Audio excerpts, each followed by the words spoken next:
ते बापाला धन्यवाद. पितृदिनानिमित्तानं मी तुमच्या समोर या ठिकाणी आज उभा आहे आणि जे वडील आहेत त्या सर्वांना हार्दिक शुभेच्छा. जे आई आहेत त्यांना सुद्धा हार्दिक शुभेच्छा. ज्यांचे मम्मी पप्पा नाहीत त्यांच्यासाठी सुद्धा जे गिफ्ट आहे तुम्ही ते ऐकणार आहात आणि ज्यांचे आहेत त्यांना सुद्धा ते बापाला धन्यवाद. जगात आपण पाहतो आणि वावरताना ऐकतो आणि वेगवेगळे दिवस साजरे करतात लोक. मग आत्ताच आपण गेल्या महिन्यामध्ये मदर डे साजरा केला, आज फादर डे आहे, मग व्हॅलेंटाईन डे येईल काही दिवसानंतर, मग टीचर्स डे होतो, मग नर्सेस डे होतो, मग टाय डे आहे, मग मला वाटतं काल काहीतरी ब्लड डोनर डे होतं नाही का. असे अनेक डे आहेत. त्या दिवसांबद्दल मला काही म्हणायचं नाही, ते करायचे की नाही करायचे हा तुमचा वैयक्तिक प्रश्न आहे. पण पवित्र शास्त्र मात्र काय सांगतं त्याबद्दल आम्हाला पाहायचं आहे. पवित्र शास्त्र बापाची जबाबदारी काय सांगतो. या सर्व दिवसाच्या निमित्तानं एक अनमोल संधी आम्हाला वडीलधाऱ्या माणसाची सेवा करण्यास मिळते हे मात्र नक्की आहे. पाठीमागे सर्व आवाज येतोय का? आवाज येत असेल तर मला हात उंच करा, नसेल येत तरी हात उंच करा. बोला हालेलुया. सर्वांना आवाज येतोय ना? तर एक लक्षात ठेवा, हे जे दिवस आहेत ना हे परमेश्वरानं अशा करिता आम्हाला दिले की या दिवसांच्या द्वारे या निमित्ताने एक होईना आम्हाला सेवा करायला एक संधी प्राप्त होते. किती चांगला आहे, एक सेवा करण्यासाठी संधी प्राप्त होते. फादर डे ज्याला आपण म्हणतो किंवा पितृदिन ज्याला म्हणतो तो रोज आहे आपल्याकडे.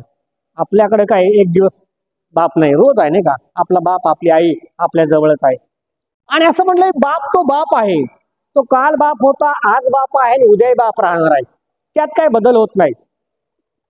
प्रभू येशू ख्रिस्त आम्हाला त्या निमित्तानं सांगतो. स्तोत्र 27 मध्ये स्तोत्रकर्ता लिहितो आणि म्हणतो की माझ्या आई बापानं जरी मला सोडलं तरी परमेश्वर मला जवळ करेल. तो आमचा बाप देबाप. त्या देबापाबद्दल आम्ही ऐकणार आहोत, पाहणार आहोत. मला तुम्हाला वचनाकडे जाण्याच्या अगोदर एक छोटीशी साक्ष आहे ती सांगू इच्छितो. आता 1 तारखेच्या जूनच्या 1 तारखेला रविवार होता. रविवारी मला चर्चला यायचं होतं आणि त्या दिवशी मी गावी होतो, शुक्रवार शनिवारी. आणि जे नगरचे आहेत त्यांना माहीत असेल की नगरला पुष्कळ पाऊस झाला. मी नगरच आहे आणि मी नगरला माझ्या घरी गावी गेलो होतो. आणि अचानक इतका पाऊस झाला, लोक सांगतात की 150 वर्ष कधीच एवढा पाऊस झाला नाही. एवढा पाऊस आमच्या गावी झाला, हस्तगावला. आणि इतका पूर आला, माझी गाडी पाण्यात पूर्णपणे बुडाली. लोकांच्या बाईक वाहून गेला, लोकांच्या घरांमध्ये पाणी शिरलं, झाडं पडली, खांब पडले लाईटचे, पुष्कळ. 26 जुलै सारखा पूर गावी आला. आणि मग आम्ही गावावरून मी सासरवाडीला निघालो. माझी सासरवाडी श्रीरामपूरला आहे. मी गाडी घेतली आणि श्रीरामपूरला निघालो आणि पार्किंग बाई श्रीरामपूरला होते. मी त्यांना घेतलं आणि मग 30 तारखेला रात्री आम्ही शनिवारी मुंबईकडे निघालो. रविवारी चर्च आहे, जायचं होतं. प्रार्थना केली, म्हणालो प्रभो काही होते पण तुम्हाला चर्चला गेलं पाहिजे. गाडीत पाणी शिरलंय ते काही लक्षात नाही. पाहिलं फक्त पाणी भिजली होती. आता पाणी ओसरून गेलं, आता गाडी व्यवस्थित चालती एवढंच मात्र मनात आहे. तिला रिपेअर करायला पाहिजे हे काय लक्षात घेतलंच नाही. तशीच गाडी घेऊन मी निघालो. रात्रीची वेळ होती आणि रात्री गाडी घेऊन निघाल्याच्या नंतर आम्ही समृद्धी महामार्ग आणि बोनटवरून दूर यायला लागला. नाशिकच्या टोल नाक्याजवळ काय समजे ना काय करायला पाहिजे. मी घाबरून गेलो. पार्किंग बाई आहे, बाळ आहे, सगळेजण ते लोक घाबरून गेले. कशी तरी गाडी मी रोडच्या कडेला लावली, बंद केली. म्हणलं गाडी बोनट उघडून पाणी होतो, थंड करून विजूया.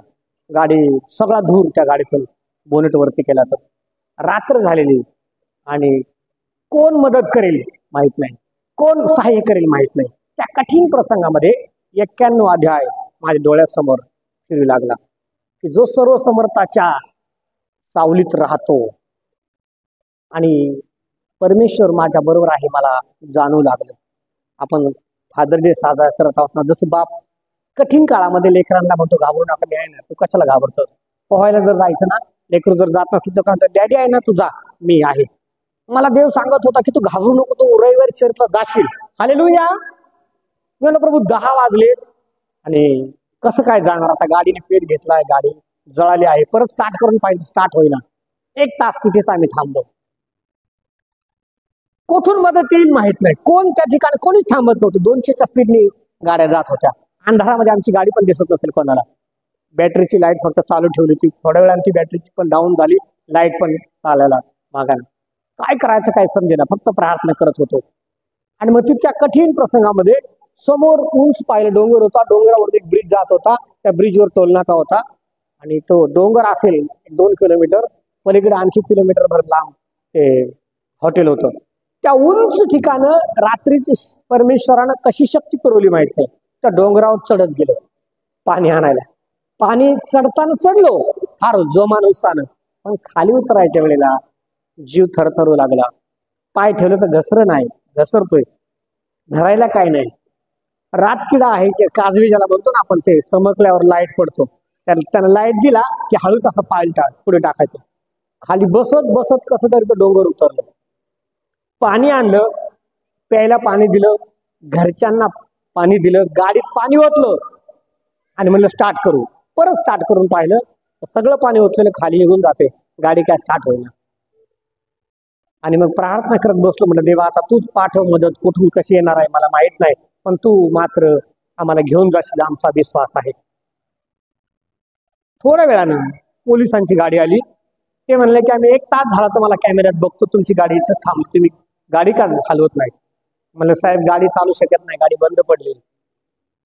आणि मग तो म्हणला की थांबा मी तुमच्याकरिता काहीतरी करतो. आणि टोल नाक्याला फोन केला, इथून ती टोचनची गाडी आली आणि टोचनवाला आला आणि तो म्हणला की मी तुम्हाला खाली सोडतो, पण तुम्हाला 3,500 रुपये द्यावा लागतो, घोटीत नेऊन सोडतो, तिथून मग तुम्हाला कसं जायचं तसं जावं लागेल. म्हणलं हरकत नाही, तुम्ही नेऊन सोडा. मी मोबाईल चेक केला, म्हणलं आपल्याकडे किती पैसे आहेत बघूया.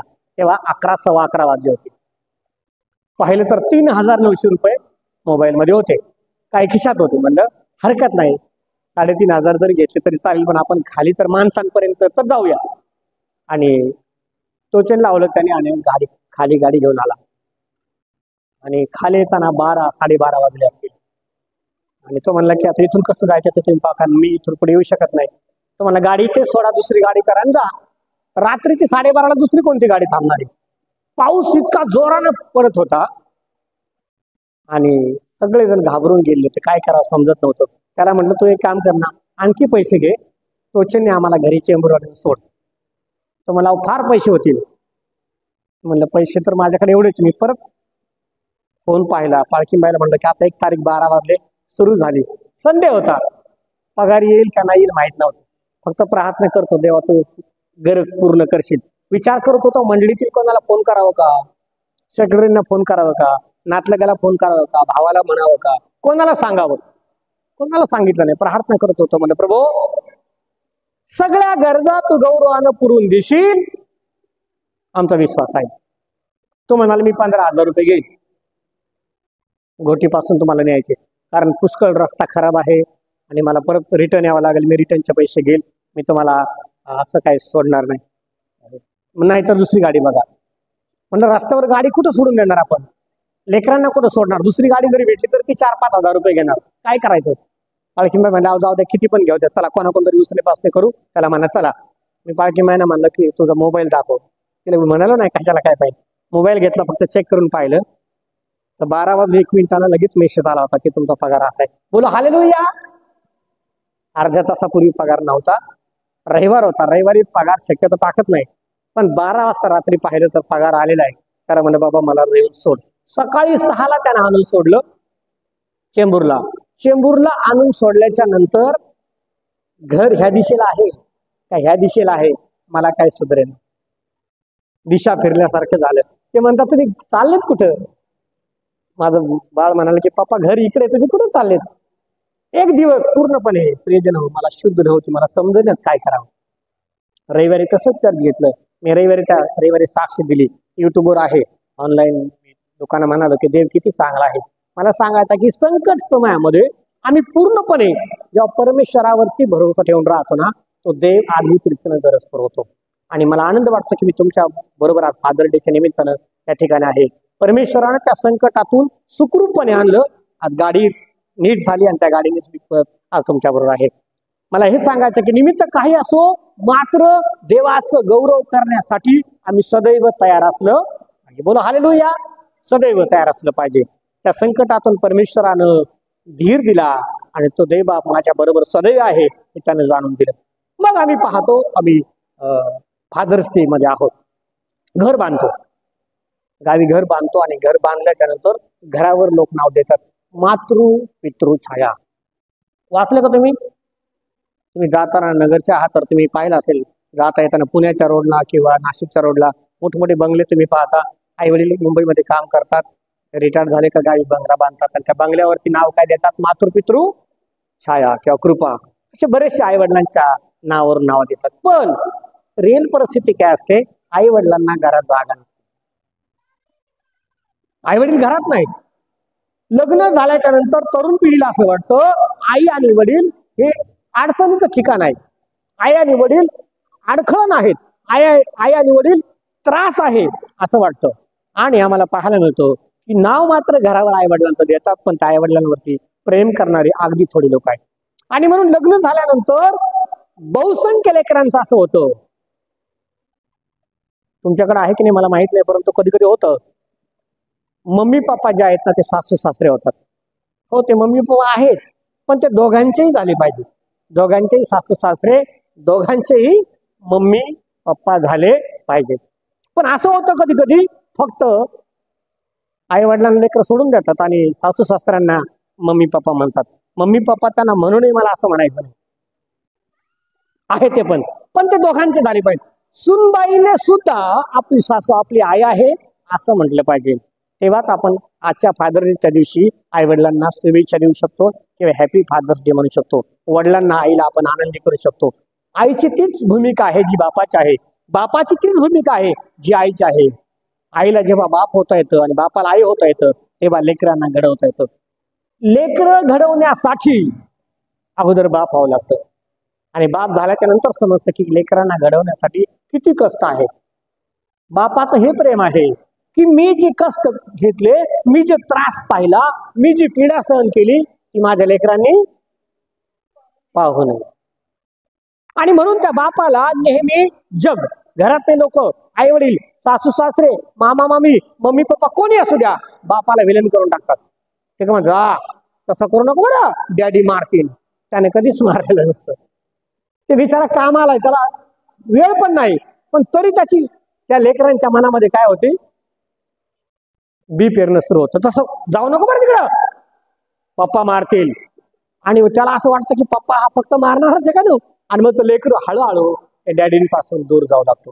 पण त्या डॅडीचं प्रेम आहे, त्या बापाचं प्रेम आहे, हे समजून घेणं फार महत्वाचं आहे. आणि म्हणून प्रभू येशू ख्रिस्त आम्हाला सांगत आहे की आई बापानं जरी सोडलं तरी मी तुला सोडणार नाही. उदया पुत्राचा दृष्टांत दाखला प्रभू येशू ख्रिस्ताला दिला. तुम्हाला सर्वांना माहित आहे, असं म्हणलं की कोण एका मनुष्याला 2 पुत्र होते. त्यातला धाकटा बापाला म्हणाला, बाबा मालमत्तेचा माझा वाटा मला द्या, मला तुमच्यात राहायचं नाही. आता त्यानं ती कमवून आणली का असा काही शास्त्रात उल्लेख नाही, पण तरी तो बापाला येऊन भांडतो.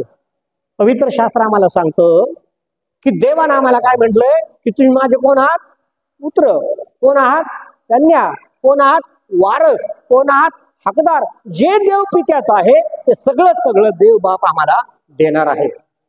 आम्ही मिळवलं नाही, पण तरीही तो देण्याकरिता आम्हाला तयार आहे. त्या उधळ्या पुत्राचा बाप त्या मुलाला कंटाळून वाटा देऊन टाकतो. मग काय म्हटलंय, तो वाटा घेतो आणि निघून जातो, दूर देशी निघून जातो की नको मला त्या बापाचं तोंड पाहायला, नको मला त्या आईचं तोंड पाहायला, नको मला तो भाऊ, दूर निघून जातो. थोडे दिवस होतात, तोच आपला पैसा संपतो, चैन करतो, पैसा संपतो. आणि पैसा संपल्याच्या नंतर तो एका मनुष्याच्या, श्रीमंत माणसाच्या घरी कामाला लागतो. बापाच्या घरी आईश करणारा, बापाच्या घरी आराम करणारा, बापाच्या जीवावर खाणारा, बापाच्या जीवावर मजा करणारा हा मुलगा काय करत आहे, डुकरं सांभाळण्याचं काम करत आहे. आणि डुकरं सांभाळत असताना असं म्हटलं तो सिद्धीवर येतो. बापाच्या घरी असताना तो धोंडीत असतो. आज हे अनेक लेकरं बापाच्या जीवावर धोंडीत असतात. नीतिसूत्राच्या पुस्तकामध्ये म्हटलंय की आळशी जसा आपल्या अंथरुणात लोळतो तसा दरवाजा आपल्या बिजगाऱ्यांवरती खेळतो. दरवाजा जसा बिजगाऱ्यांवरती खेळतो तसा आळशी काय करतो, आपल्या अंथरुणात लोळतो. अनेक लेकर आहेत असे, 12ला उठायचं म्हणजे 1ला ब्रश होत आहे, मग आईवर दादागिरी, मग जेवण आहे, मग उशिरापर्यंत नाश्ता आहे. लेकरांकरिता पवित्र शास्त्र काय म्हटलंय की आळशी जसा आपल्या अंथरुणात लोळतो तसा तो मनुष्य आहे. आणि मग देवाचं वचन आम्हाला सांगतो की हा मनुष्य शुद्धीवर आला, आणि शुद्धीवर आल्याच्या नंतर तो काय म्हणतो, माझ्या बापाच्या घरी मोलकऱ्यांना भाकरीची रेलचेल आहे, मी तर इथं भुकेने मरतोय, मी आता उठेन आणि बापाकडे जाईल आणि बाबाला म्हणेल की बाबा मी तुमच्या विरुद्ध आणि स्वर्गाविरुद्ध पाप केला आहे, मला मुलगा म्हणून घेऊ नका, मला एक नौकर म्हणून एक दास म्हणून घ्या, पण मला घरी घ्या. तो विचार करतो, शुद्धीवर आल्यावर म्हणतो मी जाईल बापाकडे. हा बाप काय करताय बाप म्हणतो का मी घेणार नाही, मी त्याच्यासाठी दरवाजे बंद करेल, मी त्याला आता काय देणार नाही, असं म्हणतो तो बाप रोज वाट पाहत आहे. ह्या दिशेने तरी माझं बाळ येईल, फोन तरी येईल, इकडून तरी येईल. आज अनेक लेकर आई बापांना जेव्हा विचारत नाही तेव्हा आई बाप लेकरांची वाट पाहतात आणि त्या लेकरांची आशा धरतात की कुठून तरी त्या लेकराचा फोन येईल, निरोप तरी येईल. लेकर त्यांच्या संसारामध्ये प्रपंचामध्ये दंग झाले असतात. एक गोष्ट लक्षात ठेवायची की आम्ही सुद्धा उद्या म्हातार होणार आहोत, आम्ही सुद्धा आई आहोत, बाप आहोत, आमची सुद्धा पोस्ट वाढणार आहे, पद आम्हाला मिळणार आहे आणि ते पद मिळाल्याच्या नंतर ते कसं निभवायचं ते आमच्या हातात आहे. हा मुलगा जेव्हा बापाकडे येतो ना, तो बाप पाहतो की माझा मुलगा आलेला आहे. आल्याबरोबर तो सांगतो चाकराला, अरे जा एक सुंदर झगान त्याला घाल, त्याच्या हातात अंगठी घाला, पायात जोडे घाला, एक पुष्ट वासरू आणा, आपण आनंद उत्सव करू, कारण माझा हरवलेला मुलगा सापडला आहे, मेला होता तो जिवंत झाला आहे. हे बापाचं प्रेम आहे. मुलानं कसंही वागलं, कितीही त्रास दिला तरी तो बाप सहन करतो, लोकांना सांगतो माझा मुलगा चांगला आहे, तो सुधरेल. प्रियजन हो, जर लेकर आज ऐकत नसतील, आपले लेकर आपल्यापासून दूर जात आहे, भक्तलेत अनेक घरांमध्ये जेव्हा पाळसाहेब जातात, मी जातो, तुम्हाला पाहायला मिळेल, घरात पाहत नाहीत, घरात पाळत आला तर तरुण मंडळी घराच्या बाहेर, किंवा प्रेस लॉट सलाम करा, हात पुढे केला तर लहान लेकर सुद्धा करणार नाही. का? कारण त्यांना ती सवय नाही. घरामध्ये जे मम्मी पप्पा करतात ते लेकर हळूहळू करतात. आता आपले लेकर मराठी बोलतात का? कारण आपण घरामध्ये मराठी बोलतो. हिंदी आपल्या शेजारी कोणी बोलणार आहे, त्यांचे लेकर हिंदी बोलतात का? कारण त्यांच्या घरामध्ये हिंदी बोललं जातं. कुणीतरी गुजराती आहे, तामिळ आहे, मद्रासी आहे, ते लेकर मद्रासी भाषा शिकतात का? त्यांच्या घरात ती बोलली जाते. आपण जर घरात मोबाईलवर खेळत आहोत ना, मम्मी पण मोबाईलवर आहे, पप्पा पण मोबाईलवर आहे, लेकर पण आपाप मोबाईलवर लागतात. तुम्ही अभ्यासाला बसा, वही घ्या, पेन घ्या, तुम्ही अभ्यास करा, बायबल घ्या, तुमचे लेकर सुद्धा अभ्यासाला बसतात. तुमचे लेकर सुद्धा, तुम्ही प्रार्थनेला बसा, तुमचे लेकर सुद्धा प्रार्थनेला बसणार आहेत. मला तुम्हाला हेच सांगायचं आहे की परमेश्वर देवानं सांगितलं, मतशुभवर्तमान आता 6वा अध्याय 9 पासून 13 पर्यंत वाचलं तर तिथे काय आहे? प्रभूची प्रार्थना आहे. आणि काय म्हटलंय? हे आमच्या स्वर्गातील बापा, तुझे नाव पवित्र मानले जाऊ आणि तुझं राज्य येऊ. देवाचं राज्य आणायचंय घरामध्ये, देवाचं राज्य आणायचंय मंडळीमध्ये, देवाचं राज्य आणायचं आहे लोकांमध्ये, देवाचं राज्य आणायचं आहे जगामध्ये. त्याकरिता आपण प्रार्थना करत आहोत. तर प्रियजन हो, आम्हाला आमच्या घरातून सुरुवात करायची असते, आमच्या आचरणातून सुरुवात करायची असते. आमचा बाप, आमची आई कोण आहे? देवच आहे. लक्षात, आमचा बाप, आमची आई कोण आहे? देवच आहे. त्याच्यासारखा प्रेम करणारा, त्याच्या इतकं प्रेम करणारा या जगात दुसरा कोणताही मनुष्य नाही. त्यानं स्वतःचा एकुलता एक पुत्र दिला, त्या पुत्रानं प्राण दिला आणि जाताना तो म्हणतो मी जातो आणि जागा तयार करतो. माझ्या पित्याच्या घरात जागा नसती तर तसंही मी तुम्हाला सांगितलं असतं. इतकं प्रेम करणारा देव बाप आहे. आणखी कोण इतकं प्रेम करणार आहे? पवित्र शास्त्र सांगतं, पृथ्वीवर तर देव आम्हाला आनंदी करू पाहतो, सगळे हक्क, सगळे अधिकार तो पृथ्वीवर देव पाहतो, पण स्वर्गात सुद्धा तो सगळे हक्क आणि अधिकार आम्हाला देण्याकरिता तयार आहे. फक्त तुम्हाला आणि मला त्या देवाचं लेकरू व्हायचं आहे. बोला हालेलुया. देवाचं लेकरू व्हायचं आहे. जेव्हा तुम्ही आणि मी देवाचं लेकरू होऊ तेव्हा देव आम्हाला आशीर्वाद, आशीर्वाद आणि आशीर्वाद दिल्याशिवाय राहणार नाही. देवपित्याची इच्छा ही आहे की आम्ही आनंदी व्हावं. जग तुम्हाला त्रासाला सामोरे घेऊन जाणार आहे आणि सगळ्या वाईटानं भरलेलं आहे. देवाशिवाय आमचं हित करणाऱ्या जगात दुसरा कोणी नाही. ही गोष्ट पक्की लक्षात ठेवा. मतशुभवर्तमान त्याचा 7वा अध्याय 9 वचनामध्ये म्हटले की आपल्या मुलानं भाकर मागितली तो पटकन धोंडा उचली आणि त्याच्या हातावर देईल. असा कोणता बाप आहे का? भाकर मागितली, दगड घ्यायचा हातावर खा. मासा मागितला, म्हणले साप किंवा विंचू घ्यायचा त्याच्या हातावर ठेवायचा, म्हणजे खा. असं कोण आहे? तो म्हणतो जगातील तुम्ही असताना आई बाप तुम्हाला समजतं तुमच्या लेकरांना काय द्यावं. मी तर तुमचा स्वर्गीय बाप आहे, मी किती विशेष करून तुम्हाला देईल. जेव्हा त्या देवाचं लेकरू आम्ही होतो तेव्हा देव आम्हाला विपुल मोठे आशीर्वाद देतो. जेव्हा लेकरू चांगलं वागतं ना तेव्हा त्या बापाचं हृदय गर्वानं भरून जातं. तो भूषणानं सांगतो हा माझा मुलगा आहे, हे जे साहेब आहेत ना ते माझा मुलगा आहे. तो बाप मुलाला आवाजावर घालून बोलतो. तुम्ही पाहिला असेल अनेक ठिकाणी. केव्हा? जेव्हा तो मुलगा मोठ्या पदावर जात आहे. आणि त्याकरिता आमच्या लेकरांना देवामध्ये वाढवणं फार गरजेचं आहे. देव आमच्यावर फार आणि फार प्रेम करतो हे लक्षात ठेवा. पण आमचं प्रेम कोणावर आहे? देव आमच्यावर प्रेम करतो. आपण लहानपणापासून शिकतो की देवप्रीती आहे. तो देवबाप इतकं प्रेम करतो की त्यानं स्वतःचा पुत्र दिला, प्राण दिला, स्वर्ग दिलं, पृथ्वी दिली, हक्क दिले, अधिकार दिला, सूर्य दिला, चंद्र दिला, तारे दिले, हवा दिली, सुगंध दिला, फुलं दिले, फळं दिले, सगळं काही जगातलं दिलं. त्या परमेश्वराचं प्रेम आमच्यावर आहे. पण आमचं, लेकरांचं, मंडळीतील लोकांचं कोणावर प्रेम आहे हे आपण लक्षात ठेवलं पाहिजे. कदाचित आमचं प्रेम फक्त पैशावर आहे. आज लोक इतक्या पैशाच्या मागे धावत आहेत, फार धावत आहेत. पैसा पैसा पैसा पैसा पैसा. आणि एक दिवस मरून जातात. मागचे लोक भांडणं करतात. तुम्ही पाहिलं असेल, वाटणे करतात, तुला किती मला किती. मेल्यानंतर लगेच आल्याबरोबर घरी दागिने जरी असतील तर ते काढून घेतात आणि लगेच त्याच्या वाटण्या सुरू होतात. पण असताना हा काय करतो? धावत आहे. कोणावर प्रेम आहे? कदाचित लेकरांचं प्रेम टीव्हीवर आहे. टीव्ही आहे ना, आज मॅच आहे, मग चर्च नको, भक्ती नको, प्रार्थना नको, काही नको, मला ती मॅच बघायची आहे. कदाचित टीव्हीवर प्रेम आहे. कदाचित मोबाईलवर प्रेम आहे. काही लोकांना भाकर नको पण मोबाईल पण दिवस रात्र काय बिचारे चॅटिंग करतात काय माहित नाही. काही लोकांचं फेसबुकवर प्रेम आहे. फेसबुक नसेल तर त्यांना चैन पडत नाही, करमतच नाही. पाहिजे म्हणजे पाहिजे. थोडा वेळ नेट नसेल तर ते बेचैन होतात. काय करावं? काही लोकांचं असं म्हटलंय, गाडीवर प्रेम आहे, बंगल्यावर प्रेम आहे, घरावर प्रेम आहे. त्या बिचाऱ्या मावल्या इतकं प्रेम त्या घरावर करतात की धू घास पुढच्या होती घर. मी काय ठिकाण जातो, फरकीचं सिमेंट पण धुवून गेले, खड्डे पडलेत. सुनबाई येते म्हणते बंद करा ते, मला दुसरी टाकायची. तुम्ही इतकं धुवून काढलं, काय उपयोग झाला? शास्त्र सांगतं आमचं प्रेम सर्वात जास्त कोणावर असावं? देवावर. आणि म्हणून मत्ती शुभवर्तमाना 10:37 मध्ये तो म्हणतो की जो माझ्यापेक्षा अधिक प्रेम आपल्या बापावर करीतो तो मला योग्य नाही. जो माझ्यापेक्षा अधिक प्रेम आपल्या मुलांवर करीतो तो सुद्धा मला योग्य नाही. आमचं सर्वात जास्त प्रेम परमेश्वरावर असलं पाहिजे. आणि जर आमचं परमेश्वरावर प्रेम आहे तर प्रयोजन हो, तो परमेश्वर आम्हाला लेकरू म्हणून कवटाळणार आहे.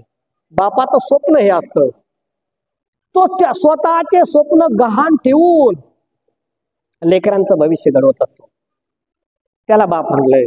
जो अहोरात्र कष्ट करीतो त्याला बाप म्हणलंय. तो कधी लाजत नाही, तो कधी थकत नाही, तो थकला तरी कधी थकलेलं दाखवत नाही, तो काम करतच असतो, त्याला बाप म्हणलंय. बापानं, आईनं, मी असं म्हणेल की लेकरांवरती आजच्या काळामध्ये 5G 4Gचं युग आहे.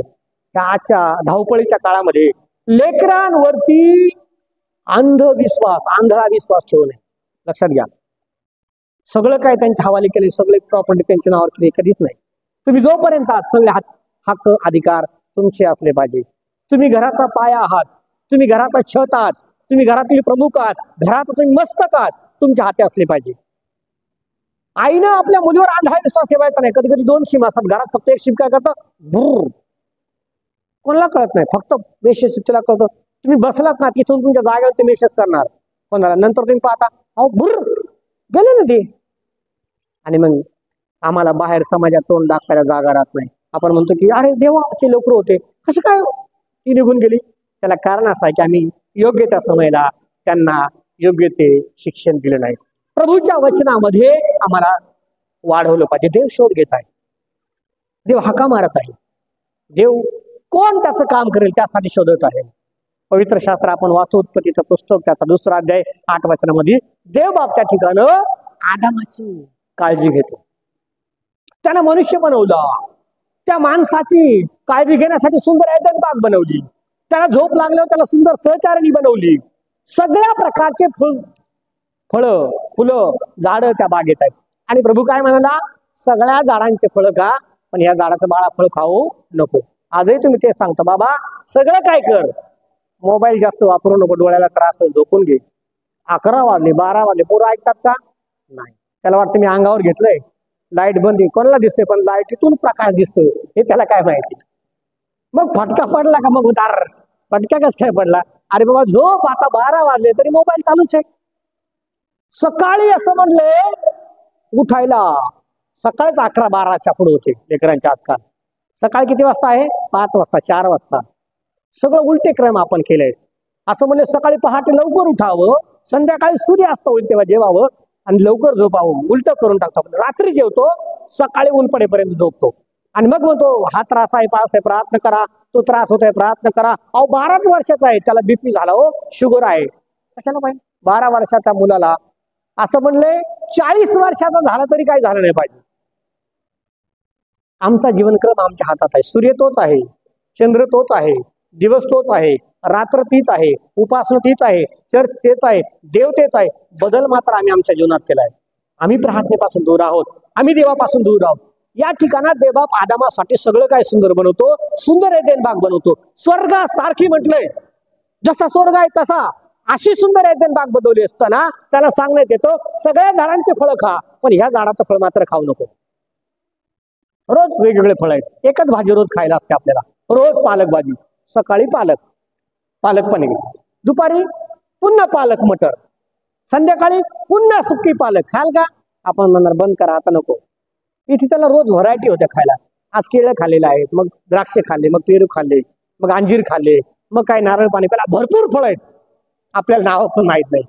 हजारो जातीचे फळ आहेत. त्या आदामाला खायला दिले, पण त्यानं सगळं सोडलं आणि देव जे नको म्हटला ते फळ खाल्लं.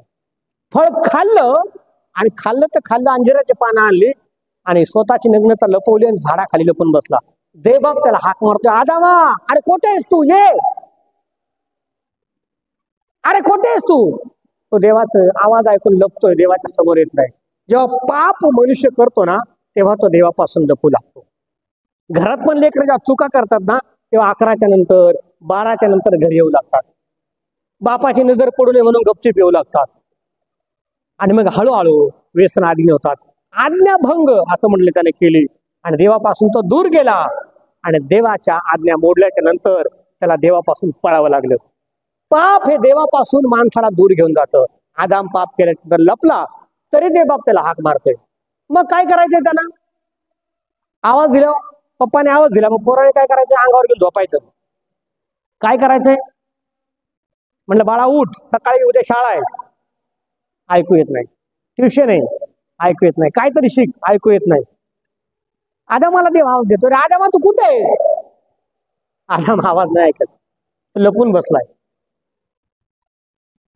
मनुष्य जेव्हा पाप करतो तेव्हा तो लपालपी खेळायला सुरुवात करतो. आजही आम्ही जेव्हा लपतो देवाच्या सानिध्यापासून जेव्हा पाप करतो, तो देव पिता आम्हाला प्रार्थनेकरिता आमंत्रित करतो. तो रविवारी आमची वाट पाहतो की माझं लेकरू येऊन माझी उपासना करेल, कारण मी त्याला उपासनेसाठीच बनवलंय. बोला हालेलुया. दुसरं देवाचा काहीही उद्देश नाही. पवित्र शास्त्र पूर्ण वाचा. मनुष्याला निर्माण करण्याचा दुसरा देवाचा काहीच उद्देश नाही. फक्त उपासना करा, आराधना करा. तो म्हणतो मीच माझ्या प्रियजनांना कधी देईल? बोला कधी देईल? झोपेत देईल. लागेल ते म्हटलंय झोपेत देईल. कशाला एवढी गडबड करायची? आम्ही कितीही कमवलं ना सगळं ते सोडून जावं लागतं. पवित्र शास्त्र सांगतं की आदामाला देव हाक मारत आहे. आदाम देवापासून दूर जातो. पाप केल्यामुळं त्याला देवापासून दूर जावं लागतं. पाप जेव्हा करतो, आपल्या हातून जेव्हा पाप घडतं तेव्हा आपण एकमेकांना दोष देऊ लागतो. मित्रांना वाईट जर झालं ना तर आई बी काय म्हणते, आमचा मुलगा चांगला आहे हो, पण मित्र चांगले नव्हते. मित्रांमुळं हा काय म्हणतोय, तू जी स्त्री दिलीस, दोष देतो, देवाला दोष देतोय. मला गरज नव्हती, त्याचा अर्थ असा आहे तू जी स्त्री दिलीस त्या स्त्रीने मला फळ दिलं म्हणून मी खाल्लं. आता मी तर चांगला ना. आदाम काय दाखवतो, मी कसा आहे? जेव्हा मी चांगला मुलगा आहे तुझा, मी तसं नाही केलं. आज घरात तेच होतं. एकानं काय चूक केली तर तो लपवतो, ना तो चांगला आहे त्याने तसं नाही केलं. ती चूक दाखवल्याच्या नंतर तो सुधारेल हा विचार नाही. तो येऊन त्यांना म्हणायला पाहिजे की प्रभू मी चुकलो, मला क्षमा कर, मी खाल्लं बाबा. पण देवाने क्षमा केली असती, बाकीच्या भानगडी झाल्याच नसत्या. तो म्हणतो जी स्त्री तू मला दिलीस त्या स्त्रीनं मला दिलं. देव त्या स्त्रीला विचारतो, बाई काय केलंस तू? तर ती काय म्हणते, माझी इच्छा नव्हती हो, पण त्या सर्पाने मला भुरळ घातली. आता मी काय तशी आहे का? ती सर्पावर ढकलून देते. पाप होतो ना तेव्हा आपण घरामध्ये एकमेकावर ढकलायला सुरुवात होतो आणि मग देव बाप त्या ठिकाणी शाप देतो. देव आदमाचा शोध घेत आहे. त्याचा आवाज ऐकून आम्ही देवाच्या जवळ आलं पाहिजे. देव आम्हाला म्हणत आहे, तू कोठे आहेस? तुला मंडळीची सेवा दिली. यशाया 61 मध्ये आम्ही असं म्हणतो, उठ प्रकाशमान हो, कारण प्रकाश तुझकडे आलाय. परमेश्वराचं तेज तुझवर उदय पावलंय. परमेश्वर दे बापा आम्हाला हाक मारत आहे. पाप झाकण्यासाठी तो अंजिराची पानं घेऊन येतो, पण पाप झाकलं जात नाही. पाप हे फक्त आणि फक्त येशूच्या रक्तानं धुतलं जातं. रोमकार स्तोत्राध्याय 3:11 मध्ये म्हटलंय की समंजस कोणी नाही, देवाचा शोध झटून करणारा कोणी नाही. सगळे बहकलेले आहेत आणि सर्वांना पाप केलं आहे. आम्ही धार्मिक आहोत असं जेव्हा दाखवतो पण धार्मिक नसतो तेव्हा फसलं जातो. घरामध्ये सुद्धा लेकरू दाखवतो की मी फार हुशार आहे, मी चांगलं, मी अभ्यास करतो, मी बसलोय रोज अभ्यास घेऊन, रोज बुक घेऊन बसतोय, पण परीक्षेला समजतं मग काय झालं ते. आणि मग आपण म्हणतो बापरे तू तर वर्षभर अभ्यास केलास, मग गणितात 3च मार्क कसं काय? त्याने काय केलं होतं? अभ्यासाचं सोंग आणलं होतं. सोंग आणणं सोपं आहे, निभावणं पुष्कळ कठीण आहे. यशया 64:6 मध्ये म्हटले की आम्ही सगळे अशुद्ध मनुष्यासारखे झालो आहोत. आमची सर्व धार्मिक कृत्य घाणेरड्या वस्त्रासारखे आहेत. आणि घाणेरड्या वस्त्राची जशी दुर्गंधी येते तशी पापाची दुर्गंधी येते. देव पाप्यावर प्रेम करतो, पण पाप करणाऱ्याला असं म्हणलंय की तो झिटकारतो. आम्ही नेहमी त्या देवाजवळ जाताना पवित्र व्हावं लागतं, कारण आमचा देव पवित्र आहे.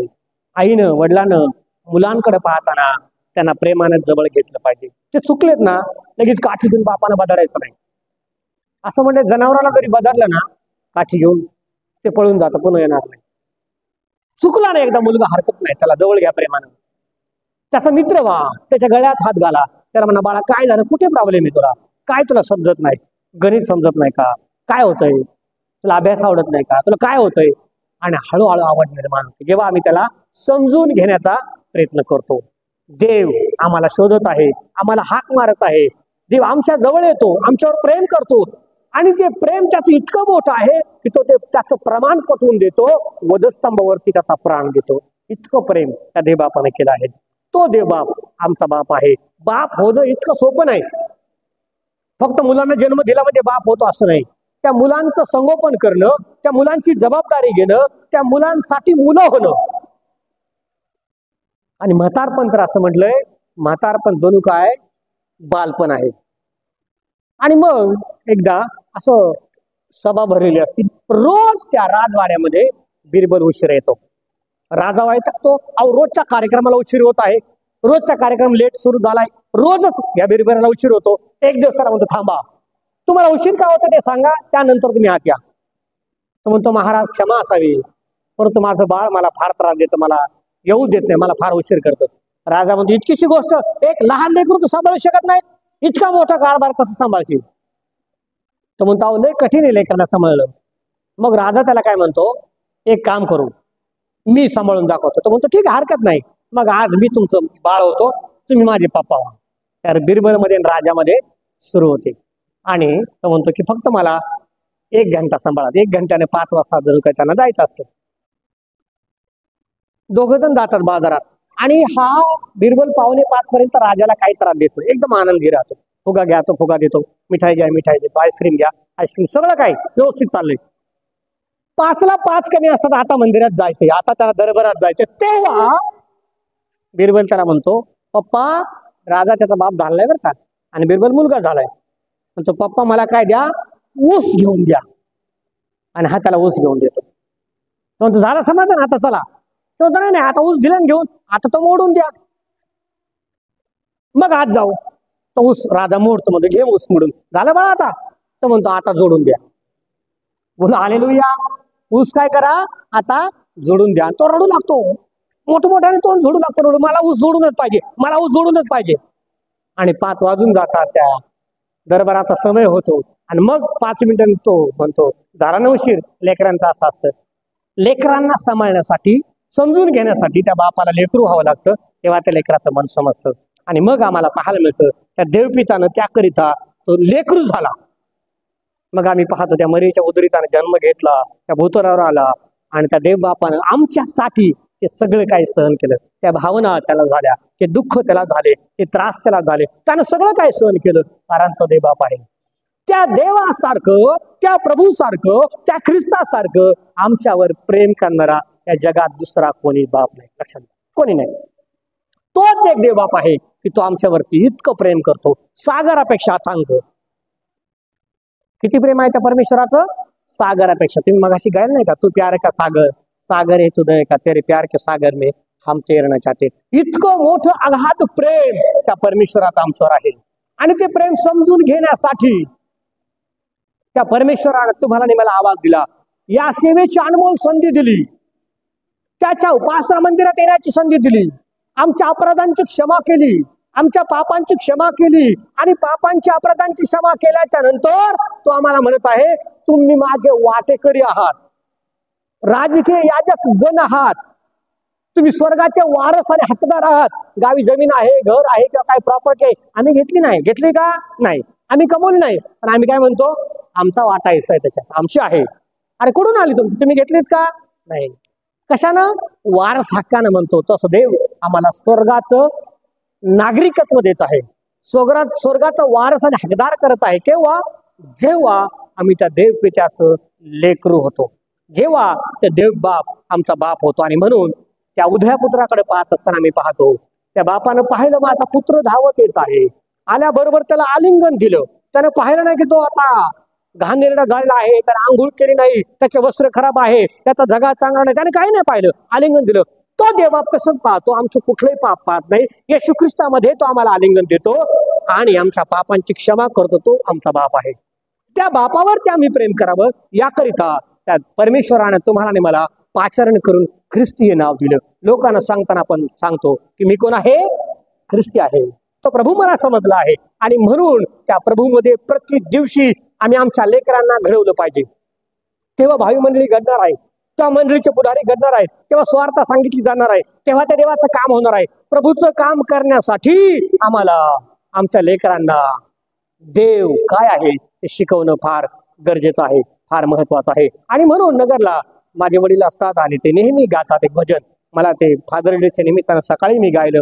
मला आठवलं, ते असं म्हणतात की तू बाप मिले करू रे प्रभु देवा, तुला कसा रे विसरो, हे तू बाप मिले करू रे प्रभु देवा, तुला कसा रे विसरू. पाण्या वाचून मासा जैसा, पाण्या वाचून मासा जैसा, तळमळतो रे जीव हा वैसा, तळमळतो रे जीव हा वैसा. कुठवर धीर धरो रे प्रभु देवा, तुला कसा रे विसरू, हे तू बाप मिले करू रे प्रभु देवा, तुला कसा रे विसरू. जगताचा तू तारक देवा, थकलेल्यांचा तूच विसावा. जगताचा रे तारक देवा, थकलेल्यांचा तूच विसावा. नाम तुझे मी स्मरू रे प्रभु देवा, तुला कसा रे विसरू, हे तू बाप मिले करू रे प्रभु देवा, तुला कसा रे विसरू. जगती मजला नाही थारा, जगती मजला नाही थारा, वाहती नयनी अश्रुधारा, वाहती नयनी अश्रुधारा. झर झर लागे धरो रे प्रभु देवा, तुला कसा रे विसरू, हे तू बाप मिले करू रे प्रभु देवा, तुला कसा रे विसरू, हे तू बाप मिले करू रे प्रभु देवा, तुला कसा रे विसरू. दे बाप तुम्हा सर्वांना या वचनांच्या करीब आशीर्वादित करू. फादर डेच्या निमित्तानं जे सर्व वडील आहेत त्या सर्वांना हार्दिक शुभेच्छा. आमेन.